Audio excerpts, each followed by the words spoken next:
So I've been learning a lot about abundance. I've learned that abundance is not about having a lot. Embracing abundance is not about welcoming having a lot or, getting more or anything like that. Abundance, real abundance, is about being able to live in this present moment fully able to take up the power of what you already have. That is what abundance is. And then the opposite of abundance, scarcity, is when in any given moment, the things that you are in touch with are the things you lack. And when you want something, when you are creating goals and you are going towards things, you're being driven by that lack, that need. And you can tell when something's coming from scarcity and when something's coming from abundance. You can tell by how it feels. Like if it comes from abundance, then you feel powerful. When it comes from scarcity, you feel disempowered. You feel need. You feel lack. And that's how you can tell where it's coming from. And you can apply this to any given moment, anything you do, whether it's how you feel about time, how you feel about money, how you feel about your energy, how you feel about your emotional resources, how you feel about the things that you create. And so let's take, I just love getting into practical examples. I love talking about these sorts of ideas, like these really beautiful ideas. But it really, there's no point to it if we don't apply it. And so these ideas don't come to me from nothing. They always come to me from an experience that I'm having. And so yesterday I thought, hey, I have been working on Self-Love Roadmap, this brand new little business, this brand new way of living, this brand new way of doing things, this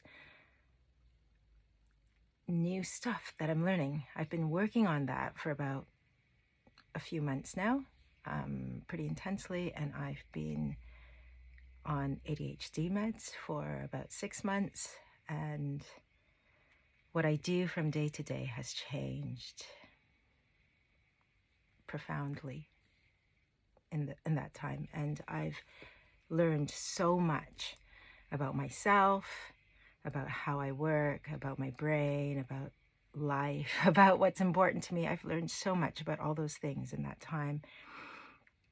And during that time, there were certain things that I naturally stopped doing, not because I didn't have time for those things. So you see, when you start focusing on a particular thing and prioritizing one thing, that necessarily means that there will be other things that you're not doing. And in that moment, you may say, it's because I don't have time to do it all. And it's true, you don't have time to do it all, but that is not the reason why you don't do all these other things that you enjoy or that you were exploring or that you felt were a good idea at some point, but now this other thing seems a better idea. The reason you're not doing those things that you've stopped doing as you prioritize the new thing is not lack of time. And an example of this, and I'm saying that because a lot of people think that's what determines the things you do and don't do. It's about, not having enough time, but that is not the reason. And I'm going to talk about this and explain why this is the case. And I'm going to I'm going to share a bit of my experience around this.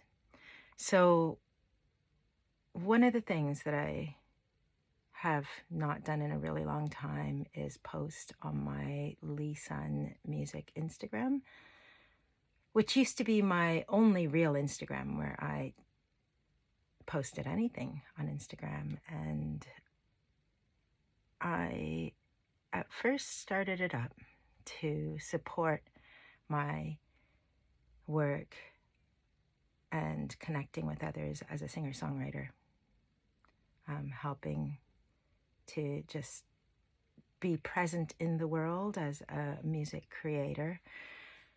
And then when I got onto Clubhouse in just over 2 years ago, that was in 2021, so Clubhouse was quite brand new and I was on it kind of nonstop for a few months. But when I got onto Clubhouse, because the main way that people communicated originally on Clubhouse, there were no DMs on Clubhouse. There was no way of sending someone a message or anything like that. You could speak, like actually speak audio live in rooms that were live and happening. If you both were on stage, you could do that. But yeah, there was no way to communicate on the actual app with any other person. And so for connections that you formed on people's profile, they linked up their Instagram, and that was how you were able to send any messages to connections on Clubhouse back then. If you don't know what Clubhouse is, just Google it or look it up or try it. I'm not going to explain it now because it would take too long. Anyway, it was at that point, just over 2 years ago, that I started using my Instagram a lot more, Lisan Music. And during my time in Clubhouse, I was really doing a lot of searching for my purpose and how to actually build a career or a business or a life. What I was trying to figure out what my lane was and how I could best communicate that in social media or in any way, and how I could connect with the people I needed to connect with in order to build those things. And so this was a really sorry, I've got a cold. This was a really it was a big deal for me looking at this stuff back then. So through that process, I found myself drawn more and more and more to coaching, to personal development, to helping other people by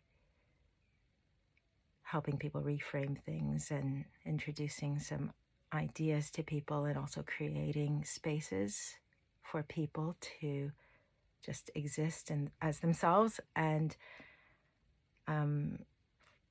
creating spaces where people had permission to be who they were and to see what was there and to get to know and accept themselves. And it's kind of out of this practice where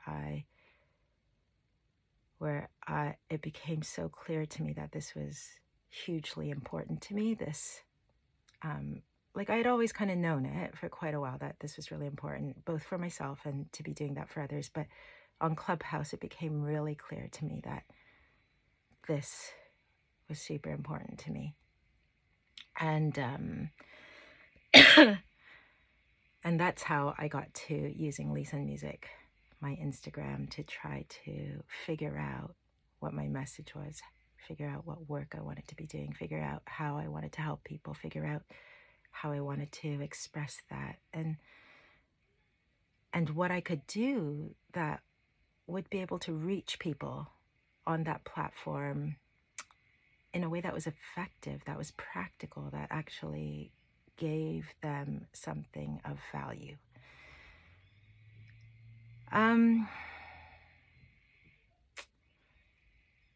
when I went on ADHD meds 6 months ago, and then I started figuring out this whole other world and life and who I was and all that, I started doing life in such a different way where I was productive every day. Before, all I had felt was the agony of being unable to be consistently productive at anything, unable to finish any tasks, often unable to start anything. I could talk about things and I could come up with ideas ad infinitum, but starting things or even working on things ever was a huge challenge. And so I would get really excited about a book I wanted to write, and then I would talk about it for ages, but actually doing any work on it was like, it was a process where I would be thinking every day that that's something that I needed to be doing and should be doing, but I wouldn't do it for however long, like literally years could go by while I was in that state.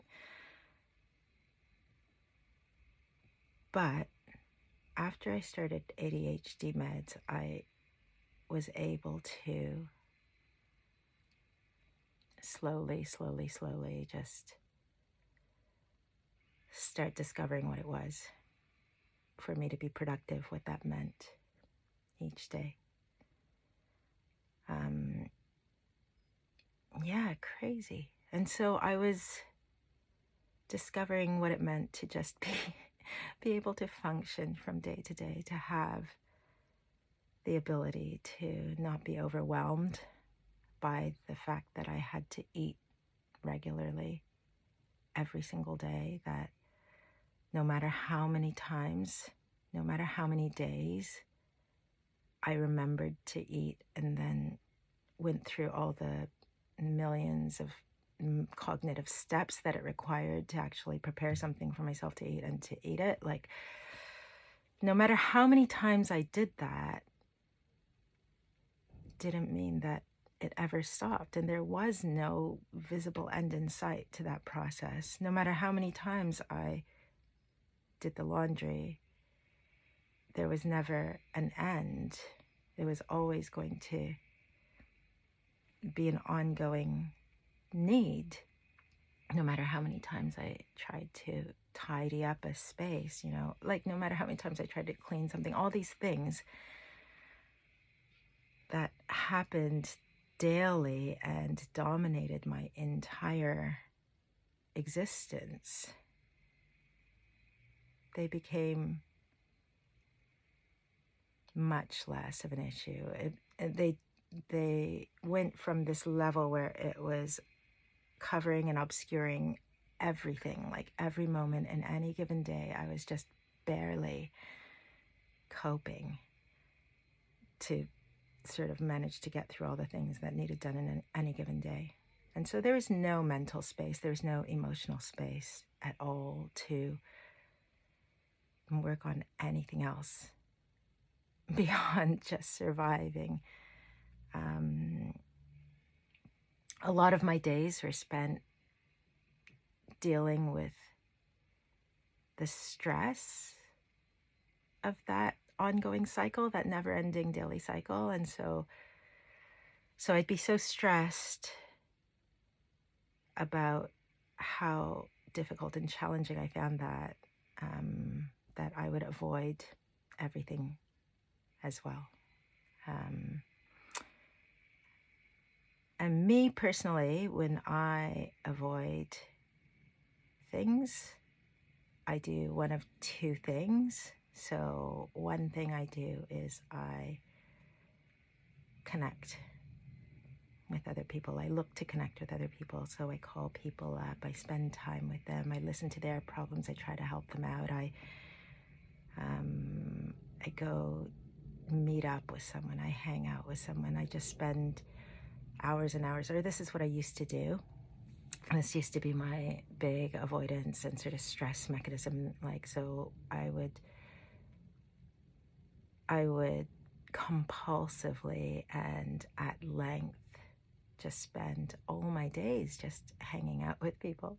And so what this looked like to other people was like, and I had quite a good time actually, because I love connecting with people, and I have some amazing dear friends who I love very much and I appreciate so much, value so much in my life. And when Clubhouse started and I went on that, it was just incredible being on that almost 24 hours a day, like barely taking time out just to sleep and connecting with people on there.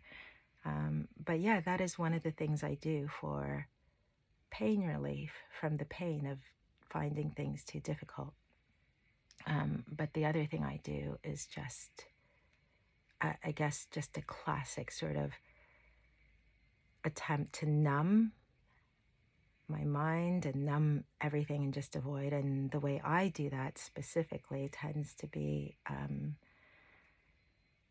anything that feels really mindless, where I can zone out and just, and so if I have an app on my phone that is like a Candy Crush type thing, although I've never done Candy Crush, but you know, that seems to me to be like the symbol. It's like the archetypal sort of like the addictive game sort of thing. But I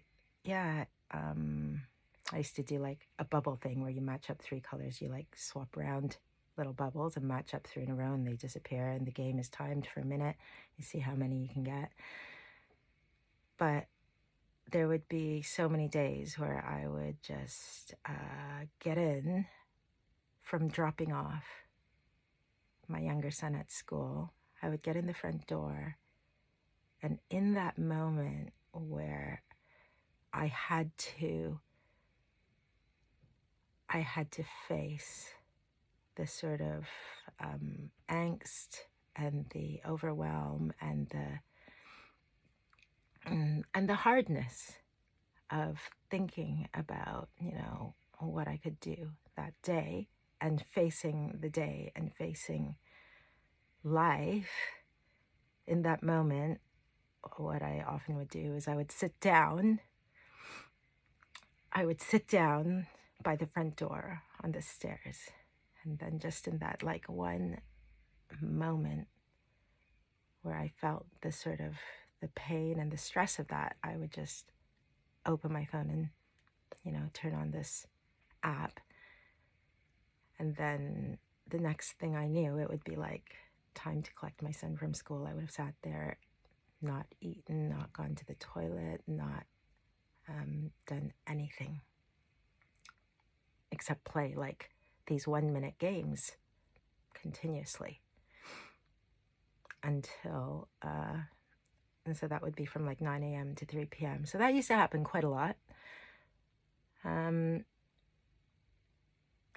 Yeah, but everything changed like from like the first day that I took ADHD meds. And I don't mean to say that if you have ADHD, that medication is the key to sorting everything out. I know that medication works for some and not for others. For some people it works for a little bit and not for others. And when I started meds, I had a hope that medication would help me with, you know, so many things. But I also didn't want to get my hopes up too much. And so I thought, I kept telling myself that maybe it wouldn't work. Maybe it wouldn't do much for me. Maybe it might help me a little bit. I just was like, I need to see. But I was okay with it. Like going whichever way. Like I genuinely, when I started meds, even though I was super hopeful that it would be a great thing, I was totally okay with the possibility that it wasn't going to do much for me either. But I went on meds and it was a revelation, just my experience of a day where I was able to complete a task, where I was able to listen to somebody say something and not have lost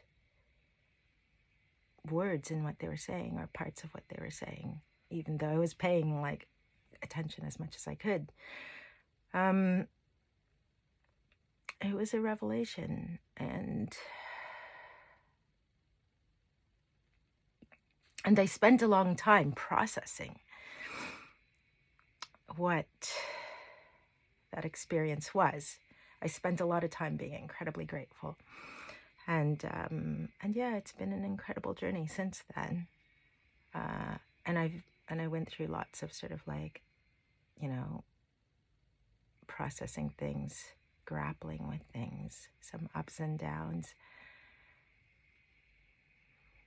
many moments of uncertainty where I was just like, and also dealing with the ever sort of surfacing thought every once in a while where it was kind of like, oh no, what if this stops working?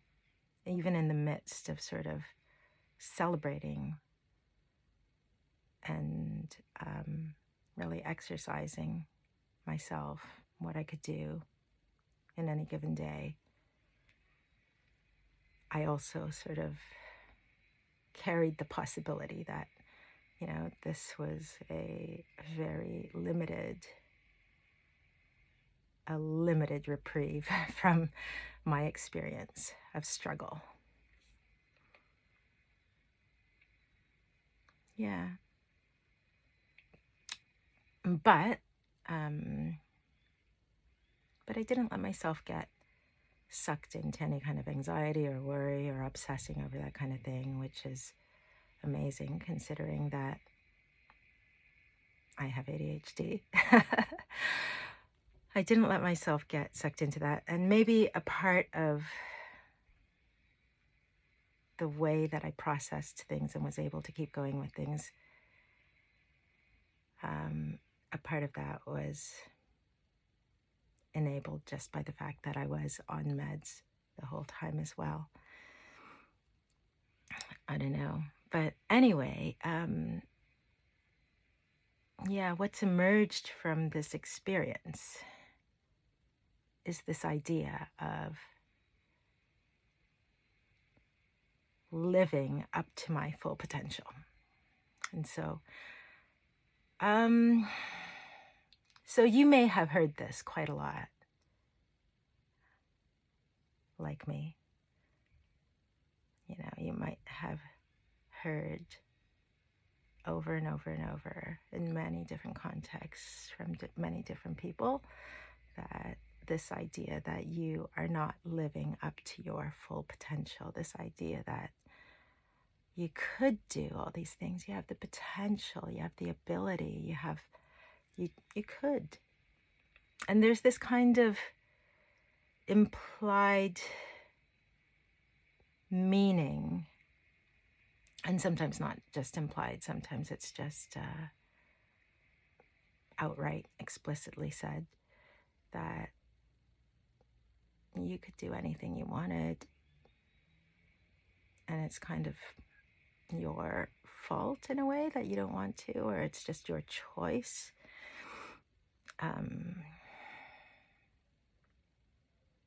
Yeah, this idea that you are just unmotivated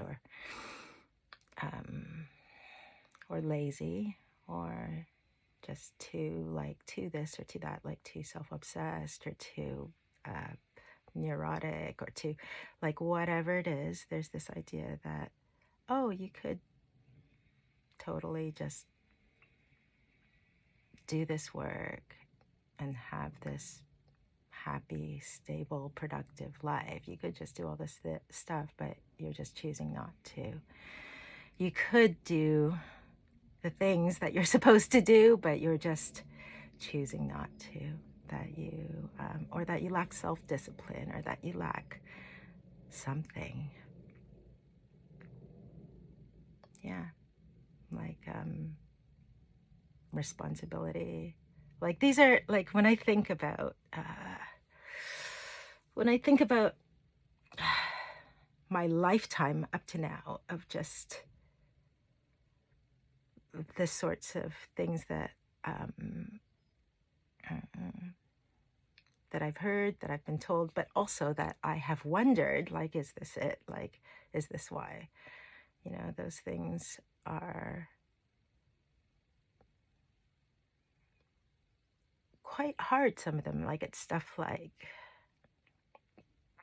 you know, being told I'm undisciplined. And actually, I used to just like embrace these things. Like, I'd be like, yeah, I guess I am. I'm really undisciplined. I completely lack self-discipline. I just do whatever I want all the time. In a way, like things that I want on a certain level, like not like if I could just wave a magic wand and consciously decide like what I actually want.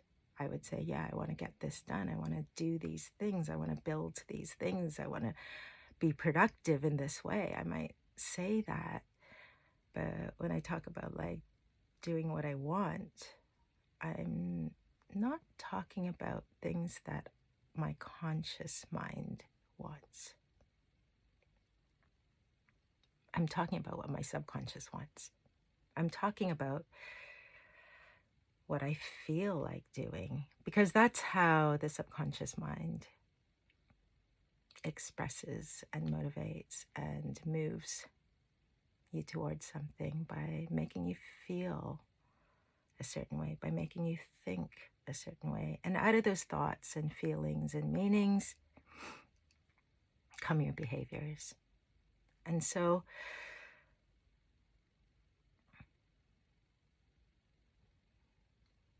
yeah, so I used to do what I felt like doing all the time, like 100% of the time. I was very, very led by my subconscious mind in everything. And I was aware of it. I acknowledged it, and I just accepted that's how I was, because I couldn't be a different way. I had tried and tried and tried. But these things got labeled as being irresponsible, reckless, impulsive, undisciplined, unmotivated, lazy, not living up to my full potential. Like, that's the thing that came up again and again and again. Stubborn, willful, inattentive, I guess, not paying attention, or yeah.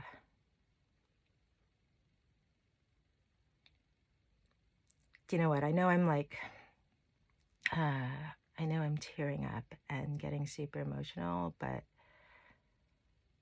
like, I don't mind that. So I hope you don't mind that. Like, it doesn't bother me. Like, I feel like it's perfectly okay to be, it's perfectly okay to cry and like feel these things and release these things. In fact, it's more than okay. It's like, it's very cathartic, and it's good to let these things flow so that they don't get stopped up and stagnate. And so, and also because it's a way, like allowing myself to feel whatever I feel in any given moment, and to let that express unashamedly, without apologies. That is one way that I honor myself. It is one way that I actually step into my power, because I don't now, like I used to, like now and in the past, like in this decade especially of my life, I don't put limits on me just being allowed to feel what I feel and to express it, and to own it. I don't do that. I completely accept and make space for me to express what is true and what is real for me in any given moment. So,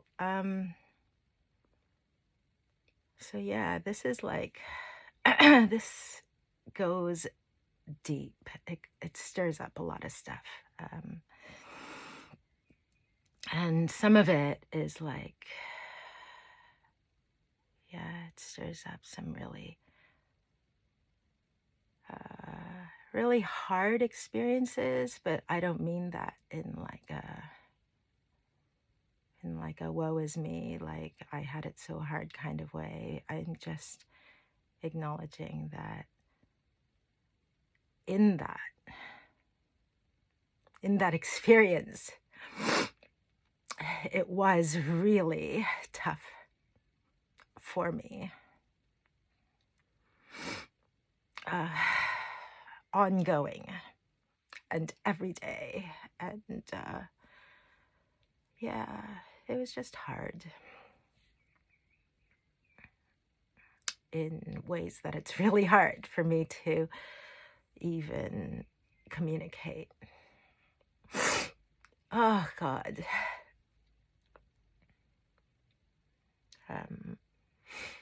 And it was hard for me to communicate then, not because I didn't give myself permission to communicate that, but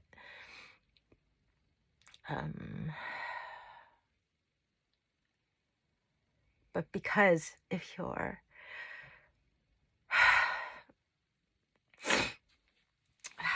carrying something that's really, really heavy, the last thing you want to do is stop and just think about how heavy that is. The last thing you want to do is just stop and give opportunity for that thing to just crush you. And so, and that's partly why, like, I couldn't really talk about this before when I was in the middle of it. I'm able to talk about this now, like in retrospect, and it's fantastic because, like, I'm talking about this now from a place where, like, when I stop talking about this, you know, I leave it here. I leave it here with you in this share because my life is unimaginable now. Like, it is like, it's an experience that I couldn't imagine before. Like, I didn't even know this was possible for me or for anyone, actually. And the experience is that I wake up each morning and, like, generally speaking, like, my baseline of operation when I wake up, like, my default mode is I wake up and I know, like, I know deeply in my body, I know deeply through every part of everything that I am, that I have absolutely everything I need for my day. I have enough time. I have enough energy. I have enough skills. I have enough intelligence. I have enough clarity and wisdom. I have enough joy. I have enough presence. I have enough attention, the ability to regulate attention. I have enough focus. I wake up every morning just knowing this. It's a part of who I am. It's a part of how I live, not because I'm trying to remember this, not because I'm trying to get into that state, not because I am working in any way whatsoever to do the right thing or to stay on track or to get things right. You know, I'm not doing any of those things. And before I had this knowledge and this state, you know, every day that was what I tried. You know, I tried my best. I I tried to get it right. I tried to bring my best. I tried to be present. I tried to live up to my potential. I tried every day, and every day I woke up fully connected to the impossibility of that. But I was willing, and every day I woke up, wanting to grow, wanting to progress, wanting to do the best I could.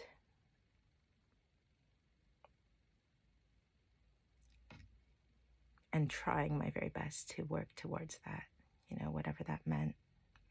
Most days it meant that I was so stressed out of my mind, that I was in such mental despair and chaos that I would zone out for all my free hours.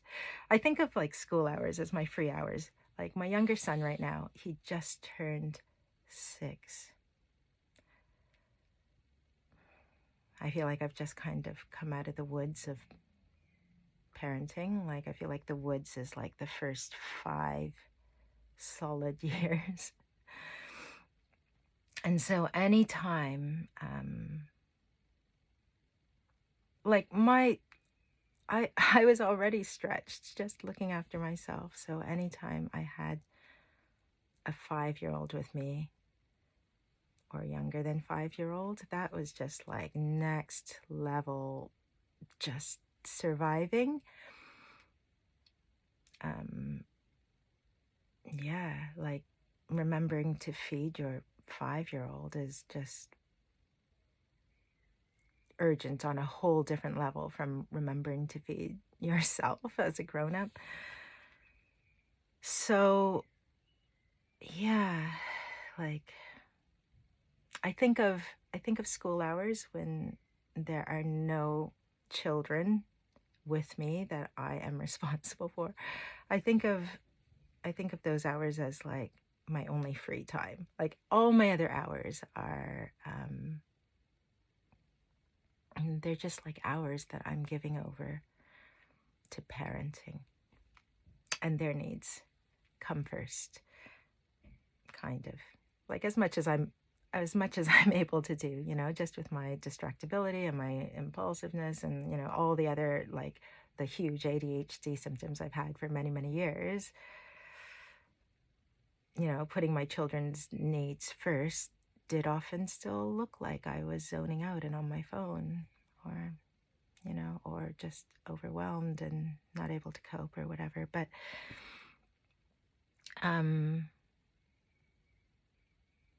But anyway, that was a whole tangent and digressing into sort of that I just went on because it struck me as so funny when I was talking about my free hours, like 9 to 3. But anyway,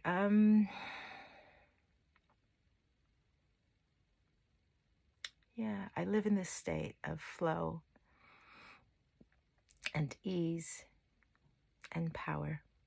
And in the 6 months since, and it's not just because I went on meds, that kind of was like the beginning of like an avalanche of personal development and growth that happened in my life, and things changing for me in such a dramatic way, which aligned with figuring out what it means to actually live up to my potential, this idea that I'd had my whole life that somehow I was never able to do.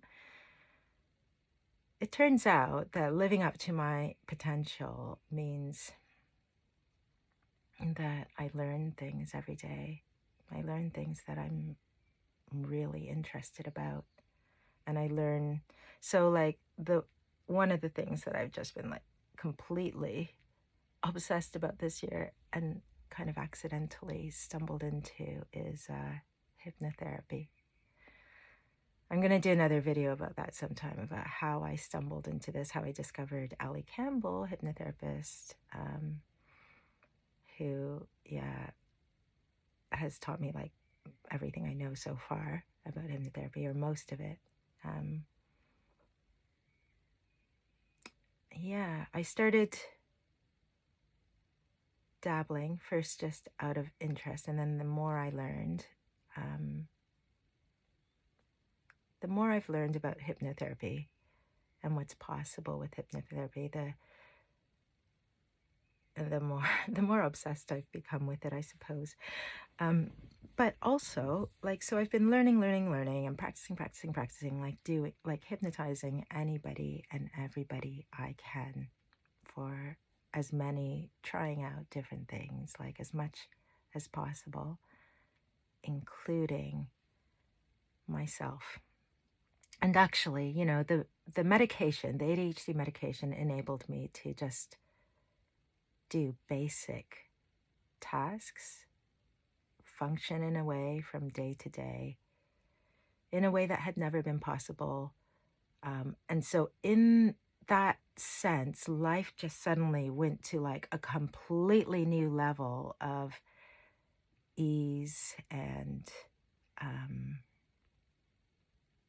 function, productivity, results, like in any given day, and possibility. Like that happened when I went on meds, but I still had life's events to deal with. I was still single parenting. I still had no childcare after school or weekends. Still, you know, I still got sick. Like in the past 6-7 months, I've gotten sick quite a few times. And some of those sicknesses have lasted quite a while. And I've still got a cold that I've had for like a week and a half now, which is affecting my voice. But it's like, and my energy, and like I still have all these things, but yeah, it's but life was on a very, very different level from where I was before meds. Hang on, I'm gonna go answer the door.